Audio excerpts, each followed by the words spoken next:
नीलाचल के शाश्वत भगवान। 1 सागर का आह्वान। बहुत समय पहले बंगाल की खाड़ी की लहरें एक रहस्यमयी देवता के बारे में फुसफुसा रही थीं, जो एक दिन पवित्र नगरी पुरी में प्रकट होंगे।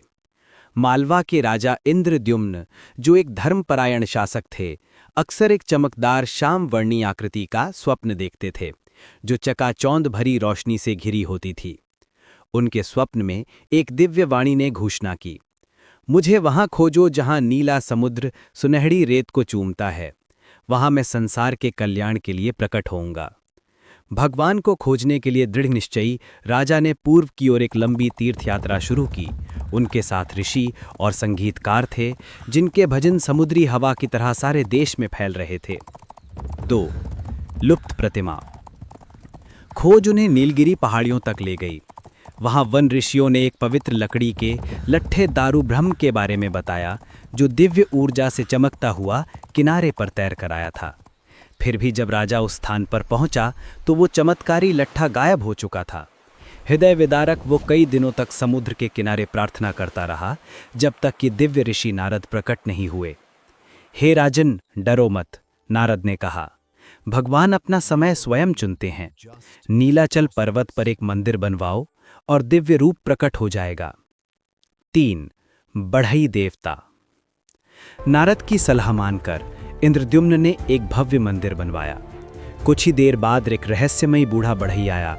उसने कहा, मैं आपकी इच्छित प्रतिमा गढ़ सकता हूं, लेकिन 21 दिन तक किसी को भी कार्यशाला में प्रवेश नहीं करना चाहिए। राजा मान गया, लेकिन जैसे जैसे औजारों की आवाज के बिना दिन बीतते गए, चिंता बढ़ती गई। 15वीं रात को रानी ने राजा से रुकने का आग्रह किया। जब द्वार खोला गया तो बढ़ई गायब हो गया और अपने पीछे 3 अधूरे स्वरूप छोड़ गया, जगन्नाथ, उनके भाई बलभद्र और बहन सुभद्रा। उनकी विशाल गोल आंखें निरंतर बाहर की ओर देखती रहीं। उनकी भुजाएं अधूरी थीं, मानो वे समस्त सृष्टि को अपनी में समाहित कर रही हों। नारद पुनः प्रकट हुए और समझाया, भगवान अपूर्ण रहना चाहते थे, ताकि ये दर्शाया जा सके कि दिव्यता पूर्णता से परे है। इन स्वरूपों की हमेशा पूजा की जाएगी। 4 रथ उत्सव। हर साल पुरी के लोग विश्व प्रसिद्ध रथ उत्सव, रथ यात्रा मनाते हैं। 3 भव्य लकड़ी के रथ, ऊंचे, रंग बिरंगे और संगीत से सराबोर, भाई बहनों को मंदिर के गर्भगृह से गुंडिचा मंदिर तक ले जाते हैं, जो भक्तों की दुनिया में उनकी यात्रा का प्रतीक है। लाखों लोग श्रद्धापूर्वक रस्सियां खींचते हुए सड़कों पर उमड़ पड़ते हैं। ऐसा कहा जाता है कि रथ पर भगवान की एक झलक ही मोक्ष प्रदान करती है। भक्तों के लिए ये उत्सव आत्मा की यात्रा का प्रतीक है।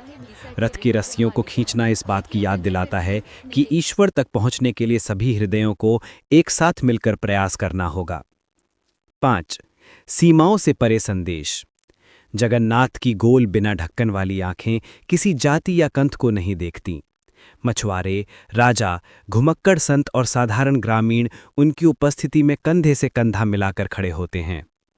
मंदिर का रसोई घर, आनंद बाजार, प्रतिदिन हजारों लोगों को भोजन कराता है, जो भगवान की इस इच्छा को दर्शाता है कि कोई भी भूखा ना रहे। कभी ना बुझने वाली अग्नि में पकाया जाने वाला महाप्रसाद बिना किसी भेदभाव के बांटा जाता है।